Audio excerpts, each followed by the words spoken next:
खबर कटिहार से जहां रबी फसल का मौसम आया तो बाजार से डीएपी और यूरिया गायब हो गया। किसानों ने किसी तरह ऊंची कीमत पर खाद उपलब्ध कर खेती की और अब गलत कीटनाशक पाउडर के कारण कटिहार के फलका प्रखंड क्षेत्र के खासकर महेशपुर, सालेहपुर और गोविंदपुर बहियार में किसानों की मक्के की फसल बर्बाद हो गई। पिछले कई वर्षों की तरह इस वर्ष भी किसानों ने मक्का की खेती बड़ी लगन से की और आर्थिक स्थिति सुदृढ़ हो सके, लेकिन ये फसलें जानकारी के अभाव में बर्बाद हो गई है। गलत कीटनाशक का प्रयोग इन लोगों ने कर दिया पाउडर का, जिसके बाद फसल खराब हो गई। कल इसकी हम जानकारी लेंगे। अभी आपने बात को उठाया तो हमको जानकारी नहीं है इस बात की। तो कल इसके बारे में अगर पूछिएगा तो हम कल इसका जवाब दे देंगे। पूरी जानकारी हो जाएगा तब देंगे। सर, सहकारिता मंत्री हैं जी जी। और कटिहार में लगभग 40 लाख रुपए का गबन का सहकारिता विभाग में घोटाला सामने आया है और विभाग ने एफआईआर करने का आदेश दिया और अब तक एफआईआर नहीं हुई इसके सामने। ये भी हमको जानकारी अभी तक नहीं है।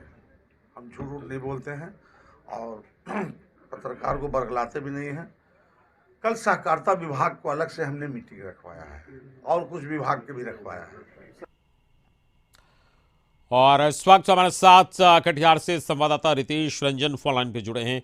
रितेश, यहाँ पर जानकारी के अभाव में ये फसलें कई एकड़ में मक्के की फसल बर्बाद हो गई है। वो इलाका जो है जहां मक्के की खेती खूब बेहतरीन तरीके से होती है और आर्थिक स्थिति संपन्न लोगों की होती है, लेकिन ये फसलें बर्बाद हुई हैं और गलत कीटनाशक का उपयोग हुआ है।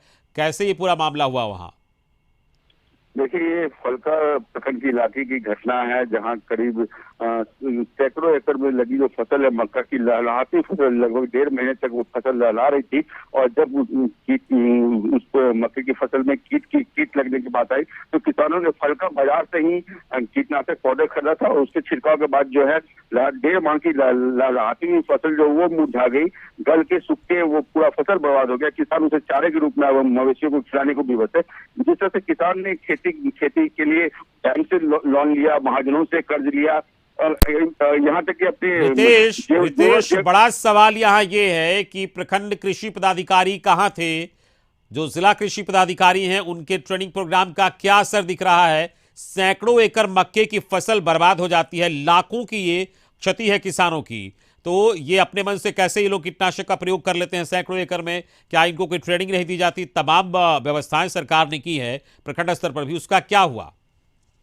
देखिए, जहाँ तक सवाल है कि जो कीटनाशक है, कीटनाशक फलका के जो बाजार है, फलका के बाजार से ये कीटनाशक खरीदी गई थी। फील्डर नामक कीटनाशक खरीदी गई थी। रितेश, यही बड़ा सवाल है। फलका बाजार से खुद से ये लोग जो कीटनाशक का प्रयोग करते हैं, सरकार जो कृषि पदाधिकारी हैं उनके माध्यम से किसान सलाहकार की नियुक्ति है, वो जानकारी देंगे। अपने मन से कैसे ये लोग गलत दवा का प्रयोग कर लेते हैं? यही तो मैं कह रहा हूं, प्रखंड विकास पदाधिकारी या प्रखंड कृषि पदाधिकारी कहाँ थे?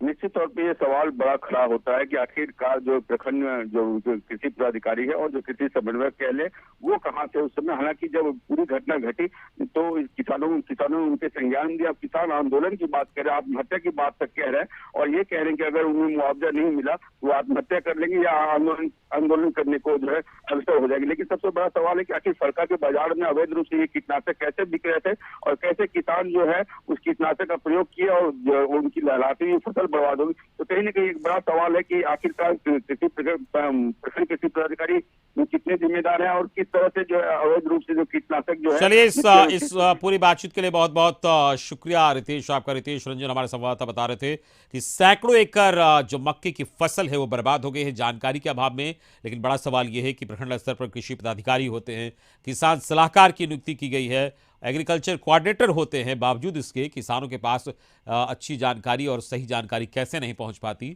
और किसान फसलें उनकी बर्बाद हो जा रही है। आगे